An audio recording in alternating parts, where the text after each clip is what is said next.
Only skin this chicken thighs up. We trimmed up with some little soy, about 2 tablespoons of soy sauce.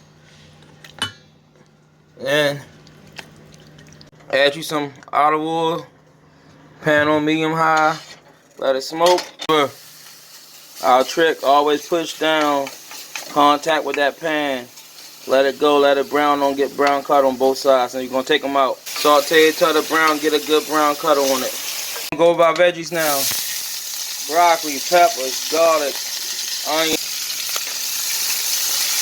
Yeah. Our chicken back in now. All them pan juices, add that back in.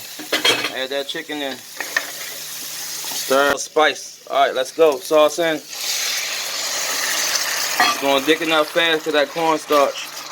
Stir it straight to doing this Mexican style. It's done.